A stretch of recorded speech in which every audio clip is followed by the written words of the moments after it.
Hello everyone, I hope आप सभी अच्छे होंगे। आज के इस वीडियो में हम बात करने वाले हैं, चाहे आप पॉलिटिकल ऑनर्स की तैयारी कर रहे हो या जेनरिक इलेक्टिव पॉलिटिकल साइंस की तैयारी कर रहे हो।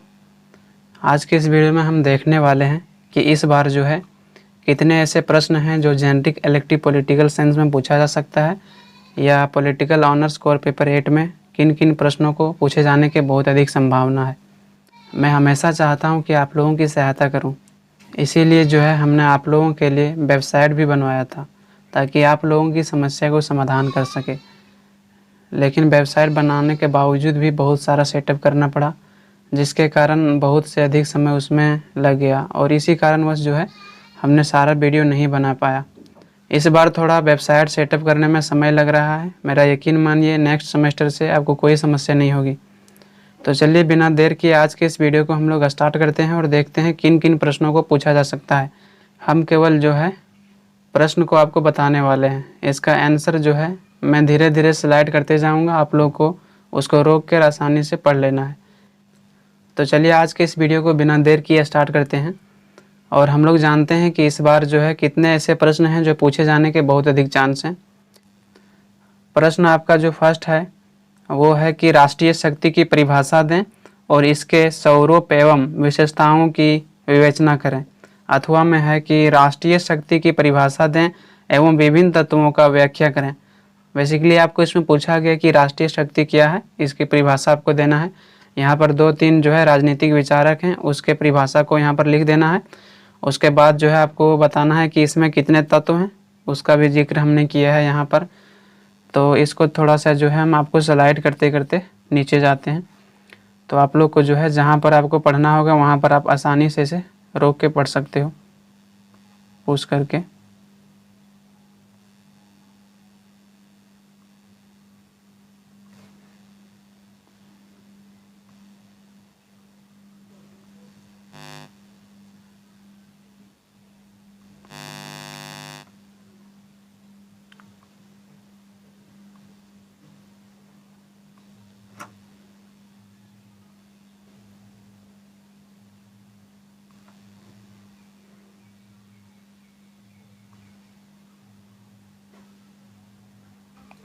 उसके बाद जो हम लोग का सेकंड प्रश्न है, वो प्रश्न सेकंड है कि शक्ति संतुलन क्या है। शक्ति संतुलन को बनाए रखने हेतु उसके विभिन्न विधियों का वर्णन करें। इसमें पूछा गया है शक्ति संतुलन क्या है। मैं बेसिकली अगर बात करूं शक्ति संतुलन की, तो शक्ति संतुलन का अभिप्राय है कि आखिर जो है दो राष्ट्रों के बीच शक्ति संतुलन कैसे बनाए रखा जा सके, है ना। तो इसमें भी हमने पूरा विस्तार पूर्वक चर्चा किया है और मेरा यकीन मानिए आप अगर एक बार केवल इसको पढ़ लेंगे ना तो दोबारा जो है आप खुद समझ जाओगे, बताने की कोई आवश्यकता नहीं है। फिर भी मैं थोड़ा थोड़ा इसको बताते चलता हूँ। शक्ति संतुलन अगर साधारण शब्दों में बात करें तो उससे अभिप्राय है जैसे कि मान लो आपको दो लोगों को एक आमने सामने खड़ा कर दें, एक कमज़ोर है एक शक्तिशाली है, तो जो शक्तिशाली है कमज़ोर को जो है आसानी से मार देगा या उसको जो है आसानी से निपटारा वहीं कर देगा। इसी प्रकार से अंतर्राष्ट्रीय स्तर पर भी देखा गया है कि जो शक्तिशाली राष्ट्र है वो कमज़ोर राष्ट्र को आसानी से दबा देता है।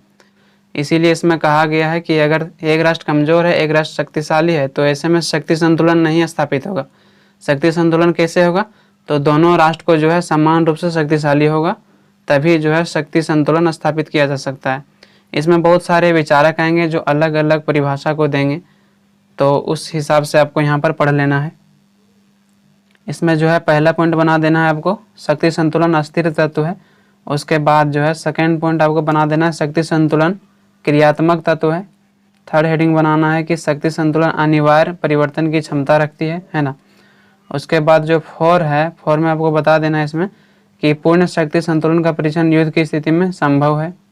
इसी प्रकार से जो है शक्ति संतुलन को इतिहासकार वस्तुनिष्ठ और राजनीतिक और व्यक्तिनिष्ठ दृष्टि से देखते हैं। इसी प्रकार से 6 इसका जो पॉइंट है वो है शक्ति संतुलन का प्रयोग लोकतांत्रिक और सर्वाधिकारवादी दोनों प्रकार के राज्य करते हैं।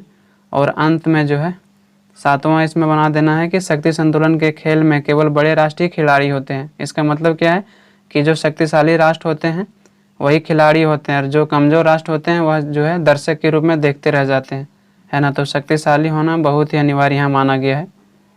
इसी प्रकार से शक्ति संतुलन स्थापित करने के साधन क्या क्या हैं तो एक है कि मुआवजा या क्षतिपूर्ति, यानी जो राष्ट्र एक दूसरे पर आक्रमण करे उसे मुआवजा लिया जाए, तो जो है यहाँ पर दूसरे राष्ट्र पर वह आक्रमण नहीं करेगा। जिस क्षेत्र पर कब्जा करे उस क्षेत्र को जो है दोबारा से सभी राष्ट्र मिलकर उस क्षेत्र को उनको दे देना चाहिए जिस राष्ट्र से वह क्षेत्र को छीना गया है। हस्तक्षेप एवं युद्ध, यानी कि जो है हस्तक्षेप नहीं करना चाहिए किसी भी कमजोर राष्ट्र हो या शक्तिशाली राष्ट्र हो। यानी कि मध्यवर्ती राज्य मीन्स कहा गया है, यानी कि बफर स्टेट क्या है, तो मान लो बीच में एक शक्तिशाली राष्ट्र और दोनों साइड से कमजोर राष्ट्र हो, तो अगर दोनों के बीच किसी भी प्रकार का संघर्ष होता है तो शक्तिशाली राष्ट्र उन दोनों को आसानी से नियंत्रण रख सकता है, दोनों को समझा सकता है ना, उसी के बारे में कहा गया है। और इसमें कहा गया फूट डालो और शासन करो की नीति को हमें नहीं अपनाना पड़ेगा, तभी जो है शक्ति संतुलन बना रहेगा। इसी प्रकार से गठबंधन कहा है कि अगर हम गठबंधन बनाते हैं तो उसका सही प्रयोग करना चाहिए, यानी कि गठबंधन के बारे में कहा गया है कि गठबंधन बनाना सही है, लेकिन कई बार इसका गलत यूज भी होता है। जैसे कि द्वितीय विश्व युद्ध हो या प्रथम विश्व युद्ध हो, उस समय गठबंधन बनाया गया तो दोनों गुट जो है एक दूसरे से अधिक शक्ति बढ़ाने के लिए संघर्ष किया और इस प्रकार से द्वितीय विश्व युद्ध और प्रथम विश्व युद्ध हुआ। शास्त्रीकरण, इसमें कहा गया कि शास्त्रीकरण मतलब हथियार को सीमित रखना। बहुत अधिक हथियार रखने से जो है मानव समाज का जो है विनाश हो सकता है। तो इसमें जो है मुर्गन्थाउ एक राजनीतिक विचारक है, वो मानता है कि शक्ति का होना बहुत अनिवार्य है, लेकिन ऐसे परमाणु हथियार ना हो जिससे जो है मानव जाति का विनाश हो जाए। इसी प्रकार से तीसरा प्रश्न है कि संयुक्त राष्ट्र संघ के उद्देश्यों की व्याख्या करें, है ना। अथवा में है कि संयुक्त राष्ट्र संघ के उद्देश्य एवं सिद्धांतों की व्याख्या करें। ये जो टॉपिक है बहुत ही इंपॉर्टेंट टॉपिक है, प्रत्येक बार इसको एग्जाम में पूछा ही जाता है, तो इसको थोड़ा सा आप ध्यान से पढ़ना, है ना। संयुक्त राष्ट्र संघ क्या है, तो यह एक संगठन है, अंतर्राष्ट्रीय स्तर पर जो है स्थापित है, जो किसी भी प्रकार की अगर समस्या होती है अंतर्राष्ट्रीय स्तर पर तो उन समस्याओं को बातचीत द्वारा सुलझाता है। इसका प्रमुख उद्देश्य क्या होता है, तो इसका प्रमुख उद्देश्य होता है कि अंतर्राष्ट्रीय स्तर पर शांति एवं सुरक्षा को बनाए रखना। इसको स्थापित किया गया था 1945 में, है ना, द्वितीय विश्व युद्ध के बाद। इस पर जो है हम वीडियो भी लेकर आएंगे लगातार, और जितने भी टॉपिक मैं बता रहा हूँ ना, केवल आपको बीए में ही काम नहीं देगा, बल्कि आपको जो है कम्पिटिटिव एग्जाम में भी काम देने वाला है। तो प्रॉपर हम इस पर वीडियो बनाएंगे बिल्कुल डिटेल्स में। तो आप लोग जो है एग्ज़ाम के बाद भी इस चैनल के साथ जुड़े रहना। सप्ताह में कम से कम 1 या 2 वीडियो में देने का प्रयास करूँगा, है ना। तो यही कहा गया है कि जब संयुक्त राष्ट्र संघ स्थापित हुआ था मात्र 51 देश था, लेकिन वर्तमान समय में बात करें तो इन्होंने बेहतर कार्य किया, जिसके कारण 193 राष्ट्र इसमें अभी शामिल है। तो उसके बाद है कि संयुक्त राष्ट्र संघ का उद्देश्य क्या है, तो हमने बताया था ना कि इसका कई उद्देश्य है, जिसमें से पहला उद्देश्य है कि विश्व स्तर पर शांति बनाए रखना, दूसरा अंतर्राष्ट्रीय विवादों पर शांतिपूर्ण तरीके से समाप्त करना, और जातिवाद जो भेदभाव है उसको समाप्त कर देना, और गरीबी राष्ट्र जो है यानी गरीब राष्ट्र है उसको आर्थिक सामाजिक सहायता देना, है ना, ताकि वह विकास कर सके। तो इस प्रकार से जो है इसका 6 मुख्य अंग है जो मिलकर कार्य करती है अंतर्राष्ट्रीय स्तर पर शांति बनाए रखने के लिए और मानव कल्याण के लिए, है ना। पहला जो है वो महासभा, दूसरा है सुरक्षा परिषद और तीसरा अंतर्राष्ट्रीय न्यायालय। हम इन सभी पर जो है वीडियो लाने वाले हैं बहुत जल्द। मैं यहाँ थोड़ा सा जल्दी लेकर चल रहा हूँ क्योंकि समय भी बहुत कम है आप लोगों का। इसी प्रकार से जो चौथा इसका अंग है वो है आर्थिक और सामाजिक परिषद। पांचवा जो है वो है अंतर्राष्ट्रीय शांति संबंधी विशेष समिति, और जो इसका अंतिम है वो है न्यायिक परिषद। न्यायिक परिषद क्या है, तो यह जो है अंतर्राष्ट्रीय स्तर पर जैसे गरीब हो यानी कोई भी समस्या हो, बीमारी हो, मानव कल्याण की बात हो, तो उन क्षेत्रों में यह सहायता करता है ना। इसमें भी जितने भी अंग हैं सभी बहुत ही महत्वपूर्ण हैं, थोड़ा सा ध्यान से इसको पढ़ लेना। उसके बाद जो चौथा प्रश्न है इसी प्रकार से है कि संयुक्त राष्ट्र संघ की भूमिका एवं उपलब्धियों का वर्णन करें। तो यहाँ पर आपको जो है वही इंट्रोडक्शन दे देना है कि संयुक्त राष्ट्र संघ जो है किस प्रकार से कार्य करता है, इसकी क्या उपलब्धियाँ रही है अभी तक। उसके बाद इसमें यह भी कहा गया था प्रश्न में कि संयुक्त राष्ट्र संघ जो है विश्व स्तर पर शांति स्थापित करने में कहाँ तक सफल रहा है ना। यहाँ पर जो है संयुक्त राष्ट्र संघ की भूमिका क्या रही थी इसके बारे में यहाँ पर हमने डिटेल्स में बताया हुआ है कि संयुक्त राष्ट्र संघ का क्या भूमिका रहा है अभी तक के सफ़र में। तो यहाँ पर थोड़ा सा ध्यान से पढ़ लेना, है ना। उसके बाद जो है यहाँ पर है कि संयुक्त राष्ट्र संघ की उपलब्धियाँ एवं विश्व शांति को सुरक्षित रखने में भूमिका। यही पर यहाँ कहा गया है कि संयुक्त राष्ट्र संघ जो है 1945 में स्थापित किया गया था द्वितीय विश्व युद्ध के बाद, और इन्होंने कई ऐसे विवादों को सुलझाया है, जिसके कारण दिन प्रतिदिन जो है इनका जो कार्य करने की क्षमता था बेहतर होते गया। और वर्तमान समय में बात करें तो इसमें जो 193 राष्ट्र शामिल है। इन्होंने बेहतर से कार्य किया और कई ऐसे मुद्दे थे जिनको बातचीत द्वारा सुलझाने का प्रयास किया है ना। उसके बाद संयुक्त राष्ट्र संघ का मुख्य उद्देश्य क्या है, इसको जो है हमने बताया था आपको। यहाँ पर थोड़ा सा डिटेल में बता दिया है कि जो महासभा है, तो महासभा का कार्य क्या होता है। बेसिकली जो है यह जो है प्रमुख मंच होता है जहाँ पर सभी राष्ट्र के एक प्रतिनिधि शामिल होते हैं और वहाँ पर जो है जो मुद्दा होता है बजट को लेकर या किसी भी प्रकार की मुद्दा होता है अंतर्राष्ट्रीय सुरक्षा को लेकर, तो वहाँ पर चर्चा की जाती है। इसमें जो दूसरा अंग होता है वो होता है सुरक्षा परिषद, है ना। थोड़ा सा तेज़ी से बढ़ रहे हैं आप, थोड़ा सा इसको ध्यान से पढ़ लेना, है ना। समय कम है, अगर पूरा मैं बताने लगूँ तो पूरा समय निकल जाएगा, 3 से 4 आवर्स। सुरक्षा परिषद क्या है, तो बेसिकली मैं बता दूं, सुरक्षा परिषद जो है संयुक्त राष्ट्र संघ का ही एक अंग है ना। और इनका कार्य क्या होता है, तो इनका कार्य होता है कि अंतर्राष्ट्रीय स्तर पर सुरक्षा को बनाए रखना। जब देखता है कहीं पर जो है बहुत अधिक समस्या होने वाली है, तो इसमें जितने भी राष्ट्र है शामिल है उनमें से 5 राष्ट्रों को केवल वीटो पावर प्राप्त है ना। तो वही 5 जो राष्ट्र है वह अस्थायी राष्ट्र है, उनके पास वीटो पावर प्राप्त है। वह उनको यह शक्ति है कि जब कभी समस्या हो तो उन समस्या को जो है वह सभी लोग मिलकर निपटारा करें। इसमें 10 अस्थायी सदस्य होता है और उनको प्रत्येक 2 वर्ष में निकाल दिया जाता है, यानी कि प्रत्येक 2 वर्ष में अस्थायी सदस्य बदल जाते हैं। और जो अस्थायी सदस्य 5 होते हैं वो हमेशा के लिए। इस पर बहुत बार जो है यह भी कहा गया था कि जो अस्थायी सदस्य उनकी संख्या बढ़ाई जाए, जो अस्थायी सदस्य नहीं बढ़ाया गया, क्योंकि इसमें कहा गया कि सुरक्षा को लेकर समस्या आ सकती है ना। उसके बारे में भी हम विस्तार पूर्वक वीडियो लाने वाले हैं। मेरा यही मोटिव है कि जितने भी मैं वीडियो लाऊंगा ना आपको 100% समझा दूंगा, बहुत ही डिटेल में। आप अगर उस टॉपिक को हमसे एक बार पढ़ लोगे तो ज़िंदगी में दोबारा उस पर वीडियो नहीं देखना पड़ेगा कभी भी किसी का। इसी प्रकार से जो है अंतर्राष्ट्रीय न्यायालय क्या है, तो अंतर्राष्ट्रीय न्यायालय राष्ट्र संघ का ही एक मंच है संयुक्त राष्ट्र संघ का। उसमें किसी भी प्रकार की विवाद होती है तो उनको सुलझाया जाता है न्यायालयों में। इसी का चौथा है आर्थिक और सामाजिक परिषद, जो आर्थिक मुद्दों को देखता है, यानी कि विश्व में कैसे विकास करना है, मानव अधिकार क्या है और किस प्रकार से आगे विकास किया जा सकता है। 5वां इसी में है कि अंतर्राष्ट्रीय संबंधी विशेष समिति, जो कार्य करता है कि कैसे जो है हम शांति को बनाए रख सकते हैं। और न्यायिक परिषद बताया था कि यह एक ऐसी संस्था है जो मानव कल्याण के लिए कुछ कार्य करता है, जैसे कि यहाँ पर है गरीबों, बेघरों, विकलांगों, महिलाओं और बच्चों की मदद करता है। उसके बाद जो है प्रश्न संख्या हम लोग 5 देखने वाले हैं। इसमें है कि अंतर्राष्ट्रीय राजनीति के आदर्शवादी सिद्धांत की व्याख्या करें। आदर्शवादी सिद्धांत जो है एक राजनीतिक विचारक है। आदर्शवादी मीन्स क्या होता है, तो यहाँ पर हमने आपको डिटेल्स में बताया है कि आदर्शवादी क्या होता है। फिर भी जो है मैं आपको थोड़ा सा बता देता हूँ। आदर्शवादी मीन्स क्या होता है कि कोई भी चीज़ को कल्पनाओं से जोड़ता है। जैसे कि आदर्शवादी विचारक मानते हैं कि विश्व स्तर पर हमें एक ऐसी व्यवस्थाएं स्थापित करना चाहिए जिससे भविष्य में कभी युद्ध ही ना हो, परंतु यह संभावना है ही नहीं कि जो है कोई ऐसा नियम लागू कर देंगे कि कभी युद्ध ही नहीं होगा। जहाँ मानव है, जहाँ समाज है, जहाँ लोग रहते हैं वहाँ संघर्ष है, और जहाँ संघर्ष है वहाँ समस्याएं उत्पन्न होती है।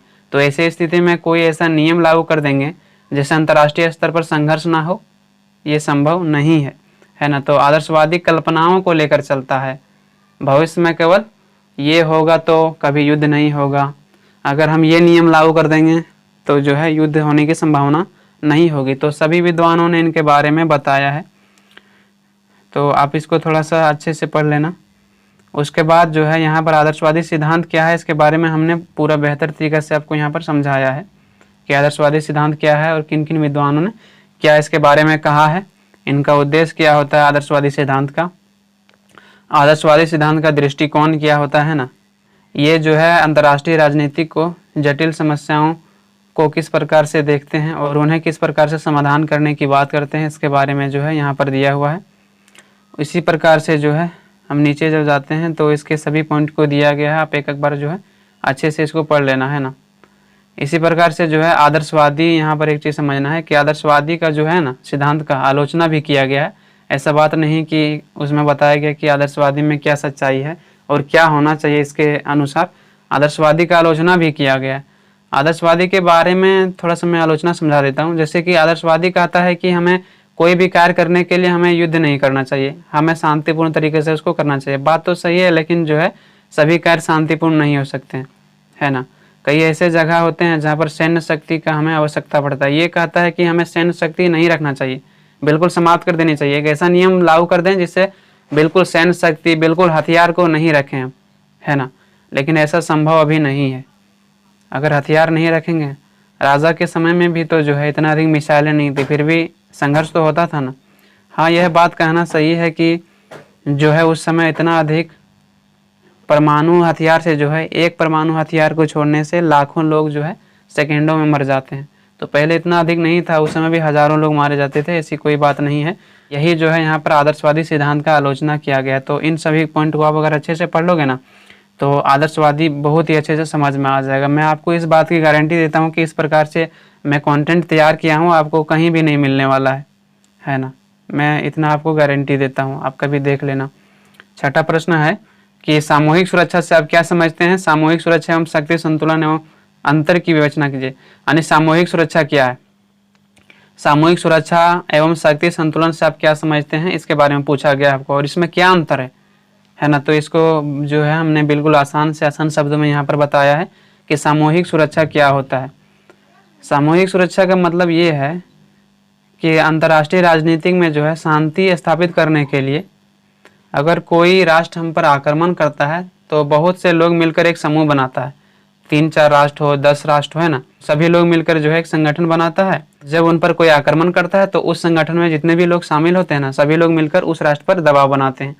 तो यहाँ पर सामूहिक सुरक्षा इस प्रकार से हो गया, है ना। और इसका उद्देश्य भी यही होता है कि अंतर्राष्ट्रीय स्तर पर शांति को बनाए रखना। जैसे कि बात करें संयुक्त राष्ट्र संघ, तो उसको स्थापित इसीलिए किया गया है ताकि अंतर्राष्ट्रीय स्तर पर जो समस्याएं हैं उन समस्याओं को जो है समाधान किया जा सके। इसी प्रकार से सामूहिक सुरक्षा क्या है, इसके बारे में हमने विस्तार पूर्वक यहाँ पर चर्चा किया है कि सामूहिक सुरक्षा हम किसे कहते हैं। इसके जो 2 पॉइंट है इसको भी आपको पढ़ लेने हैं। सामूहिक सुरक्षा का क्या लाभ है और क्या हानियाँ हैं, इसके बारे में भी जो है हमने इसमें लिखा है। इस प्रकार से यहाँ से स्टार्ट होता है कि सामूहिक सुरक्षा की क्या आवश्यक शर्तें होनी चाहिए, है ना। थोड़ा सा मैं आपको ये बता देता हूँ। इसमें कहा गया है कि सामूहिक सुरक्षा का मतलब ये होता है कि आक्रमणकारी राज्य को नहीं पहचाना जाता है। जैसे कि मान लो 2 राष्ट्र के बीच युद्ध हुआ है, तो पहले किसने युद्ध किया है वो संयुक्त राष्ट्र संघ नहीं पहचानता है ना, बल्कि दोनों पर दबाव बनाता है, अगर बनाता है तो, और नहीं बनाता है तो किसी पर भी नहीं बनाता है।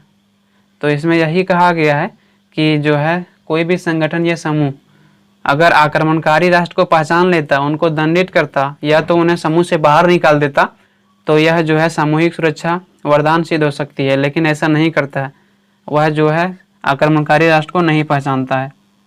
इसी प्रकार से इसमें कहा गया है, दूसरा में कहा गया है कि आक्रमण को रोकने में जो है सभी राष्ट्र का समान रुचि नहीं होता। कैसे? मान लो कोई राष्ट्र ऐसा है जो भारत को सपोर्ट करता है, कोई राष्ट्र ऐसा है जो चीन को सपोर्ट करता है। तो जब दोनों के बीच, भारत और चीन के बीच संघर्ष होगा, तो जो राष्ट्र भारत को सपोर्ट करता है वो भारत के साथ देने में रुचि रखेगा, जो राष्ट्र चीन को सपोर्ट करता है वो चीन के साथ रहेगा, है ना। तो वही कहा गया है कि सभी राष्ट्र जो संगठन में शामिल है, जैसे संयुक्त राष्ट्र संघ है, तो सभी राष्ट्र का रुचि नहीं रहता है कि हम उस युद्ध को समाप्त कर दें, बल्कि जिस राष्ट्र से उनको कुछ मिल रहा है, उनको लाभ हो रहा है, वो जो है किसी भी प्रकार से लाभ मिल रहा है, चाहे आर्थिक हो, सांस्कृतिक हो, सामाजिक हो, तो जो है उसी के पक्ष में वो राष्ट्र आ जाता है। ऐसा नहीं करता है कि सभी राष्ट्र के लिए यह युद्ध समाप्त करता है मिलके, है ना। इस प्रकार से जो है इसमें कहा गया है, जैसे संयुक्त राष्ट्र संघ है ना, सामूहिक सुरक्षा के उद्देश्य में संयुक्त राष्ट्र संघ की स्थापना किया गया। लेकिन इसमें यह देखा गया कि जो राष्ट्र गलती करता है, यानी अन्य राष्ट्रों पर हमला करता है, उसको समूह से बाहर नहीं निकाला जाता है। अगर ऐसा करता तो वह जो है अलग हो जाता संघ से और दोबारा कोई राष्ट्र इस प्रकार की गलती नहीं करता। तो इस प्रकार से सुझाव दिए गए हैं और इसी में कहा गया है कि सामूहिक सुरक्षा एवं शक्ति संतुलन कैसे बनाए रखा जा सकता है। तो इसमें बताया गया है विस्तार पूर्वक कि आखिर हम सामूहिक सुरक्षा एवं शक्ति संतुलन बनाए कैसे रह सकते हैं ना। मोर्गनथाउ ने भी इसी में बताया है कि आखिर हम सामूहिक सुरक्षा किस प्रकार से रख सकते हैं।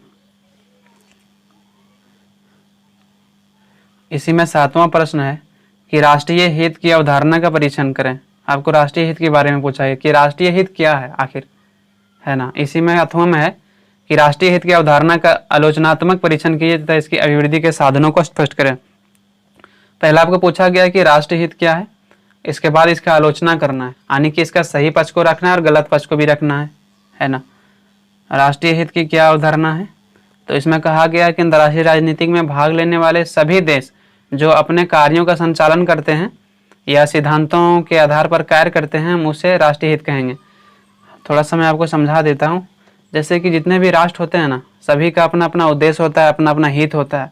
और कोई भी राष्ट्र अगर विदेश नीति बनाता है तो अपने राष्ट्रीय हितों को ध्यान में रखकर बनाता है। मान लो कोई राष्ट्र का हित ही नहीं है उसमें, वह अपना विदेश नीति उसके विरुद्ध कैसे बनाएगा। सबसे पहले जो है राष्ट्र का यही उद्देश्य होता है कि अपने राष्ट्रीय हितों को ध्यान में रखा जाए, उसके बाद ही विदेश नीति को अपना बनाता है उसी अनुसार। और जवाहरलाल नेहरू जी ने भी जो है 1947 में भाषण के दौरान बोला था कि जो राष्ट्र स्वतंत्र है वह अपने अनुसार जो है अपनी नीति को बना सकता है। जो राष्ट्र स्वतंत्र ही नहीं है वह अपने अनुसार से कैसे नीति को बना पाएगा, है ना। वह किसी न किसी राष्ट्र के दबाव में आकर अपनी विदेश नीति को बनाता है। तो राष्ट्रीय हित के कितने प्रकार हैं, तो यहाँ पर बताया गया कि इनके 6 प्रकार हैं। कौन कौन है, तो प्राथमिकता हित है, द्वितीय हित है। इसके बारे में जो है हमने विस्तार पूर्वक यहाँ पर आपको बताया है, तो आपको थोड़ा सा इसको एक बार पढ़ लेना है। एक बार पढ़ने से ही आपको पूरा याद हो जाएगा। तीसरा जो है वो है अस्थायी हित है। अस्थायी हित मतलब जो है कोई ऐसा संसाधन जो आपको हमेशा नहीं रहेगा। जैसे आप किसी समुद्र पर आपका कब्जा है ना, लेकिन अस्थायी बना तो नहीं रहेगा ना। आपसे शक्तिशाली राष्ट्र आएगा तो जो आपका कब्जा है वो उस पर कब्जा कर लेगा। चौथा है कि परिवर्तनशील हित। परिवर्तनशील हित मतलब है कि परिस्थिति के अनुसार जो है परिवर्तन होते रहता है अंतर्राष्ट्रीय राजनीति में, इसीलिए परिस्थिति के अनुसार हमें बदलना चाहिए। इसमें यही कहा गया है कि अगर हम बात करें पहले की, तो अगर हम आज हथियार नहीं रखेंगे तो कोई भी राष्ट्र दबाव बना लेगा। इसीलिए कहा है कि परिस्थितियों के अनुसार हमें बदलना चाहिए। इसमें यह भी कहा गया कि जो भारत पहले था ना, तो निशास्त्रीकरण के पक्ष में था कि हमें जो है हथियार नहीं रखने अधिक से अधिक। लेकिन बाद में बहुत ऐसे समस्याएं हुई, बहुत ऐसे समस्या देखने को मिला। उसके बाद भारत ने अपनी नीति को तो बदला और परमाणु परीक्षण भी किया। तो उसमें वही कहा गया है। 5वां इसमें है कि राष्ट्र के समान हित का होना चाहिए, यानी जिस राष्ट्र को जो है समान हित नहीं रहेगा वह जो है अपना विदेश नीति किस प्रकार से बनाएगा, इसके बारे में चर्चा किया गया है। और छठा है कि विशिष्ट हित होना चाहिए। उसके बाद आपको इसमें बताना है कि राष्ट्रीय हित के कितने तत्व होते हैं। तो बहुत सारे तत्व होते हैं, लेकिन 3 प्रमुख तत्व हैं। कौन कौन प्रमुख माने जाते हैं, तो एक है शक्ति संतुलन, दूसरा है शांति बनाए रखना। शक्ति संतुलन मतलब यह नहीं है कि हथियार को समाप्त करके ही शक्ति संतुलन बनाए रखा जा सके, बल्कि यह है कि अगर एक राष्ट्र के पास जितना परमाणु हथियार है दूसरा राष्ट्र भी बनाए, और यही हो रहा है ताकि शक्ति संतुलन रहेगा। आपको पता होगा, आपने अगर कोल्ड वार के बारे में थोड़ा सा भी पता होगा, तो जब द्वितीय विश्व युद्ध समाप्त हो गया तो सोवियत संघ और जो है अमेरिका के बीच कोल्ड वार यानी शीत युद्ध प्रारंभ होता है। और जब शीत युद्ध प्रारंभ हुआ उस समय दोनों जो राष्ट्र था आमने सामने, दोनों बराबर शक्तिशाली राष्ट्र था, जिसके कारण हथियार का प्रयोग नहीं किया गया। अगर एक राष्ट्र कमजोर होता, एक राष्ट्र शक्तिशाली होता, तो कमजोर राष्ट्र पर जो है कितना परमाणु बम गिरा देता अभी तक। तो यही होता है कि शक्ति संतुलन परमाणु हथियार को रख कर भी रखा जा सकता है, लेकिन थोड़ा सा उसमें विनाश होने का ज़्यादा खतरा रहता है। तीसरा इसमें कहा गया कि सांस्कृतिक एकता की रक्षा होनी चाहिए। फिर है आर्थिक समृद्धि होना चाहिए, है ना।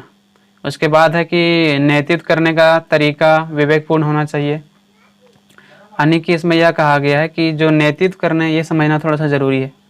नेतृत्व करने का तरीका विवेकपूर्ण होना चाहिए, इसका मतलब क्या है, यानी कि जो राष्ट्र का नेता है उनको विवेकपूर्ण शक्ति होनी चाहिए, यानी सोचने का क्षमता होना चाहिए। क्योंकि परिस्थिति बदलता है, परिस्थिति के अनुसार जो है उसके विदेश नीति बदलते हैं।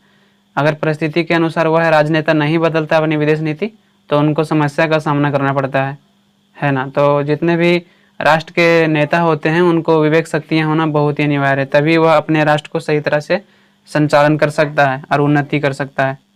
इसी प्रकार से जो छठा है वो है मनोबल का होना। मनोबल होना भी बहुत ज़रूरी है। जैसे कि इसमें यह कहा गया है कि अगर कोई राष्ट्र बहुत शक्तिशाली है लेकिन वहाँ के नागरिकों का मनोबल ही नहीं है, तो शक्तिशाली होने का क्या मतलब, कभी भी जो है शक्तिहीन हो सकता है।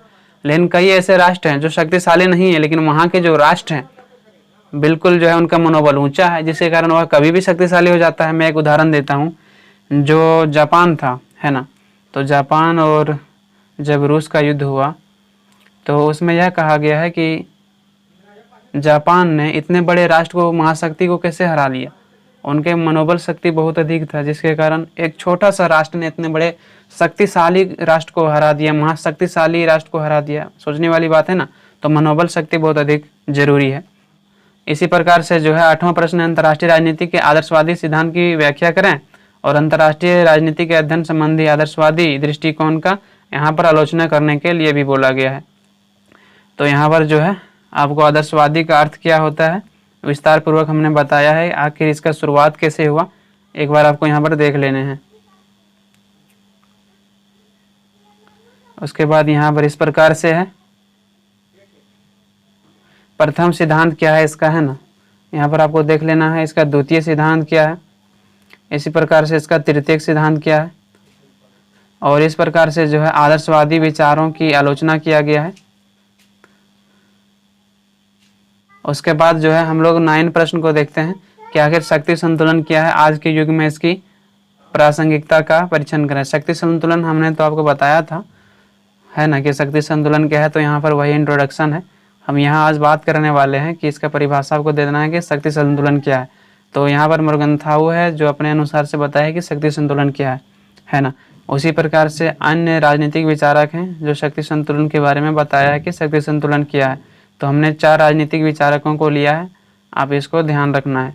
उसके बाद जो है जो यहाँ महत्वपूर्ण प्रश्न था कि वर्तमान युग में शक्ति संतुलन के प्रासंगिकता के बारे में बात करना है। तो यहाँ पर जो है हमने उसके बारे में विस्तार पूर्वक बात किया है, एक बार यहाँ पर आपको पढ़ लेने हैं। बिल्कुल आसानी से यहाँ पर आपको समझ में आ जाएगा। इसी प्रकार से कुछ पॉइंट है जो आपको यहाँ पर ध्यान में रखने हैं, है ना। तो यहाँ पर 7 पॉइंट, शायद हाँ 7 पॉइंट है। उसके बाद थोड़ा सा हमने निष्कर्ष दिया है शक्ति संतुलन के बारे में। तो इस प्रकार से यहाँ समाप्त हो गया। और हम देखते हैं अब 10 प्रश्न। यहाँ पर जो है आपको अथर्ववादी सिद्धांत के बारे में पूछा गया है कि अंतर्राष्ट्रीय राजनीति के अथर्ववादी सिद्धांत का आलोचनात्मक परीक्षण करें। जब जो है आदर्शवादी सिद्धांत आया ना, विचारधारा उनका आया, उसके बाद में जो है यानी कि द्वितीय विश्व युद्ध के बाद पूरे विश्व में अथर्ववादी सिद्धांत बहुत तेजी से फैलने लगा। इसका कारण क्या था कि अथर्ववादी कल्पनाओं के दुनिया से दूर रहता है। उसका मानना है कि हमें कल्पना करना ही नहीं चाहिए, जो वास्तविक है, जो परिस्थिति अभी चल रहा है उस अनुसार से जो सही है वही कार्य करना चाहिए। ऐसा ना कि जो है हमें कल्पना करना चाहिए कि काश जो है ऐसा नियम होता जिससे अंतर्राष्ट्रीय स्तर पर संघर्ष नहीं होता। ऐसा हो नहीं सकता है कभी, है ना। अगर हम इसको साधारण शब्दों में बात करें तो अथर्ववाद मीन्स होता है कि कल्पनाओं से दूर रहना, यानी जो तार्किक है, जो सही है, जो करना चाहिए हमें इन परिस्थितियों में, उसके बारे में चर्चा करता है ना। इसकी शुरुआत हमने बताया था आपको कि द्वितीय विश्व युद्ध के बाद बहुत ही तेजी से फैला।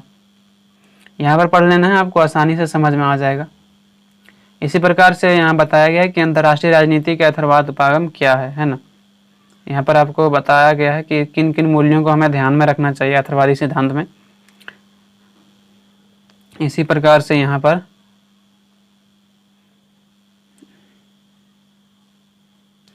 उसके बाद आपको यहाँ पर पूछा गया ना प्रश्न में कि अथर्ववादी सिद्धांत का आलोचना कीजिए। जैसे कि हर चीज़ का जो है पॉजिटिव और नेगेटिव होता है। कोई भी चीज़ बनता है ना तो उसका सकारात्मक पक्ष भी होता है और नकारात्मक पक्ष भी होता है। जिस प्रकार से आदर्शवादी सिद्धांत आया तो उसमें कुछ सकारात्मक पक्ष भी है, कुछ नकारात्मक है। उसी प्रकार से यहाँ पर देखें तो अथर्ववाद में जो है सकारात्मक पहलू भी है और नकारात्मक पहलू भी है। तो वहाँ पर सकारात्मक पक्ष ऊपर में हमने लिख दिया, और यहाँ पर जो इसका आलोचना किस प्रकार से किया गया है तो यहाँ पर हमने आलोचना के बारे में बता दिया है कि आखिर इसका किन किन बातों पर आलोचना किया जाता है ना। तो इस प्रकार से जो है आलोचना 4 पॉइंट में बताया है हमने। और लास्ट में बता देना कि अथर्ववादी का क्या जो है योगदान रहा है अभी तक, है ना। बहुत आसान है, आसानी से आपको समझ में आ जाएगा, इस बात की मैं गारंटी देता हूँ आपको। एक बार केवल पढ़ लेनी है आपको। प्रश्न संख्या 11 स्टार्ट करने से पहले मैं आप सभी को बता दूँ कि जो है जितना भी प्रश्न मैं आपको बता रहा हूँ ना, इसका सारा PDF नोट्स आपको मिल जाएगा। कैसे मिलेगा, तो वेबसाइट पर डायरेक्ट जाके और वहाँ पर जो है जो रिस्पॉन्सिबल मेनू होता है 3 लाइन का, वहाँ पर क्लिक करना है। वहाँ पॉलिटिकल ऑनर्स आ जाएगा कैटेगरी में, वहाँ पर क्लिक करके आसानी से जो है यहाँ पॉलिटिकल में आप जा सकते हो, वहाँ पर भी PDF ले सकते हो। अगर वहाँ पर नहीं आप ढूंढ पाते हो तो क्या करना है, सिंपली डिस्क्रिप्शन में जाना है या तो कमेंट बॉक्स में जाना है, जो फर्स्ट कमेंट होता है, ठीक है, वहाँ पर जाना है। वहाँ पर आपको एक लिंक मिलेगा, उस लिंक पर जैसे क्लिक करोगे ना तो जितने भी हमने प्रश्न बताया है और उसका मॉडल आंसर बताया है सभी वहाँ पर आपको आसानी से मिल जाएगा, एक ही PDF में, है ना, सभी मिल जाएगा, आपको कहीं ढूंढने की आवश्यकता नहीं पड़ेगी। थोड़ा सा हम प्रश्न संख्या 11 को बता देते हैं। जैसे कि है, निशास्त्रीकरण से आप क्या समझते हैं, इसकी आवश्यकता में तर्क दें। निशास्त्रीकरण का अर्थ क्या होता है पता है आपको? जैसे कि हमें हथियारों को सीमित रखना, हथियारों का कम से कम प्रयोग करना ताकि मानव जाति का विनाश ना हो। साधारण शब्दों में यही है ना। इसके प्रति कई संगठन बनाए गए हैं जो उसमें बताया गया है कि हमें इतने हथियार को रखने चाहिए, यानी जनसंख्या के आधार पर अपनी सुरक्षा के लिए आप इतने ही हथियार रख सकते हैं। बहुत अधिक मारक क्षमता वाला परमाणु हथियार नहीं रख सकते हो, इसके बारे में यहाँ पर बताया गया है ना। तो बेसिकली निशास्त्रीकरण का अर्थ यही होता है कि हथियारों को सीमित रखना। यदि हम बहुत अधिक हथियार भी रखेंगे तो इससे मानव जाति का विनाश ही होगा। अब यहाँ पर हमने बताया कि निशास्त्रीकरण से आप क्या समझते हैं, बिल्कुल डिटेल्स में बताया है। एक बार आप पढ़ लोगे ना, यकीन मानिए आपको समझाने की कोई आवश्यकता नहीं है ना। उसके बाद यहाँ पर है, मुर्गनथाउ के अनुसार निशास्त्रीकरण क्या है। बहुत फेमस विचारक हैं ये, यानी राजनीतिक विचारक। इन्होंने काफ़ी विचारकों को दिया है अलग अलग क्षेत्रों में, तो उसके बारे में जो है सभी एग्जाम में आप लिखें जहाँ भी आपको इसके बारे में पूछा जाए। अब यहाँ पर थोड़ा सा देखना है आपको कि जो निशास्त्रीकरण होता है ना, इसके क्या क्या फ़ायदे हैं। उसके बाद जो है इसी में जो है हमने आपको बताया है ना कि निशास्त्रीकरण के क्या फ़ायदे हैं। प्रश्न में पूछा गया कि इसका क्या फ़ायदा हो सकता है निशास्त्रीकरण का, यानी कि अगर हम हथियार को सीमित रखेंगे तो इसका क्या फ़ायदा होगा। तो इसका पहला फ़ायदा होगा कि शांति एवं सुरक्षा बनाए रखा जाएगा, यानी कि अगर हमारे पास सीमित हथियार रहेंगे तो जो है विनाशकारी का बहुत कम संभावना होगी, इसके बारे में यहाँ पर कहा गया है। और किसी भी मुद्दे को अगर हम बातचीत द्वारा सुलझाएंगे तो मानव जाति का कहीं ना कहीं विनाश होना की जो संभावना है उनकी संभावना कम हो जाएगी। इसमें दूसरा आपको पॉइंट बना देना है, व्यक्तिगत सुरक्षा। अगर हथियार कम रहेंगे तो व्यक्तिगत सुरक्षा हो सकती है। तीसरा है व्यापक निशास्त्रीकरण। अगर हम हथियार को सीमित रखेंगे तो उनके कई लाभ होंगे, है ना, और समाज में कल्याण होगा। जैसे कि यहाँ बताया गया है कि अगर हम बहुत अधिक हथियार बनाते हैं तो उनमें जो है जो हर राष्ट्र का आय होता है, अधिक से अधिक आय खर्चा किया जाता है। अगर हम हथियार को सीमित रखेंगे तो जो है वहाँ पर कम आय खर्च होंगे और मानव जाति के विकास के लिए, यानी समाज के विकास के लिए सभी राष्ट्र आय को खर्च कर पाएंगे। तो इस फायदा को बताया गया है। इसी प्रकार से जो है निशास्त्रीकरण की आवश्यकता क्यों है हमें, इसके बारे में यहाँ पर विस्तार पूर्वक हमने आपको बताया है ना। तो इसको भी आपको देख लेना है थोड़ा। उसके बाद निशास्त्रीकरण की आवश्यकता जो है निम्नलिखित कारणों के लिए प्रयोग करना आवश्यक है। यहाँ पर कुछ पॉइंट बताया है जिसके अनुसार बताया गया आपको कि आखिर हमें शास्त्रीकरण से युद्ध की संभावना कैसे बढ़ती है। इसके बारे में हमने बताया कि अगर शास्त्र रहेंगे तो साधारण सी बात में भी अगर हथियार रहेगा तो लोग जो है वहाँ पर हथियार का प्रयोग करेंगे और इस प्रकार से जो है युद्ध होने की संभावना अधिक बढ़ जाएगी अगर हमारे पास अधिक हथियार रहेंगे, है ना। इसी प्रकार से दूसरा जो है यहाँ पर बताया गया कि शास्त्रीकरण से अंतर्राष्ट्रीय तनाव जो उत्पन्न होता है वह उत्पन्न नहीं होगा, है ना, क्योंकि आपके पास अगर हथियार है ना तो अगर थोड़ा सा भी युद्ध हो तो वहाँ पर हथियार का प्रयोग लोग करने लगते हैं, जो वहाँ पर युद्ध के समय घी का काम करता है, आग में घी का काम करता है। शास्त्रीकरण का अत्यधिक होना भी खतरा माना जाता है और इससे मानव जाति का विनाश होना तय है। इसके बारे में भी इसमें चर्चा किया गया है। इसी प्रकार से शास्त्रीकरण के आर्थिक विकास का मार्ग रुक जाता है। जैसे कि मैं आपको वहाँ बताया था ना कि अगर शास्त्रीकरण बहुत अधिक करेंगे तो आर्थिक जो क्षेत्र में विकास होना चाहिए वह विकास नहीं हो पाएगा। एग्जाम्पल के तौर पर आपको अगर समझाने का प्रयास करूं तो बहुत ऐसे राष्ट्र थे, यानी तीसरे दुनिया का राष्ट्र मतलब विकासशील राष्ट्र। तो ऐसे विकासशील राष्ट्र अधिकतर जो है द्वितीय विश्व युद्ध के बाद स्वतंत्र हुआ, उससे पहले कहीं ना कहीं औपनिवेशिक राष्ट्र का जो है वह गुलाम था, यानी कि औपनिवेशिक क्षेत्रों में उन पर शोषण किया जा रहा था। औपनिवेशिक मीन्स क्या होता है कि कोई अन्य राष्ट्र जो शक्तिशाली है कमजोर राष्ट्र पर अपना कब्जा कर लेता है ना। तो वैसे में भारत भी था और ऐसे कई राष्ट्र था जो ब्रिटेन जैसे कई राष्ट्रों ने जो है कब्जा कर रखा था। ऐसे में वहाँ का आर्थिक तो विकास नहीं हो पाया था। जब आर्थिक विकास होता तब कई युद्ध का सामना करना पड़ा। इसके कारण से जो है आर्थिक क्षेत्र में विकास बिल्कुल रुक गया और इसी कारण से कहा गया है कि अगर हम बहुत अधिक हथियार का प्रयोग करेंगे तो जो है जो विकासशील देश है वह कभी भी विकसित देश नहीं बन सकता है। तो इसी प्रकार से यहाँ पर कहा गया है कि जो विकासशील देश है वह विकास नहीं कर पाएगा और जो मानव कल्याण का कार्य करना चाहिए उनसे मानव कल्याण का कार्य नहीं हो पाएगा। जब मानव कल्याण का कार्य नहीं होगा तो समाज विकास नहीं करेगा, बीमारी, बेरोजगारी, भूखमरी जैसी समस्या उत्पन्न होगी। इसीलिए भी जो है हथियार को सीमित रखने की बात कहती है। तो आई होप आप सभी को समझ में आया होगा। बहुत कम समय में सभी प्रश्न को कवर करने का प्रयास किया है। थोड़ा सा समय कम था, अगर मैं पूरा इसको डिटेल्स में बताता तो काफ़ी समय लग सकता था, है ना। तो यहाँ से जो है आपको जो भी सहायता मिली हो उससे थोड़ा सा आप सहायता लें और बेहतर से बेहतर तरीका को अपना कर एग्ज़ाम में अच्छे रिजल्ट लाने का प्रयास करें। ये प्रश्न जो है आपको आसानी से मिल जाएगा। हमने वीडियो में आपको बताया है कि कैसे आपको इसका PDF नोट्स मिलेगा। तो आज के लिए इतना ही। हम आप सभी से बहुत जल्द मिलते हैं नेक्स्ट वीडियो में। धन्यवाद।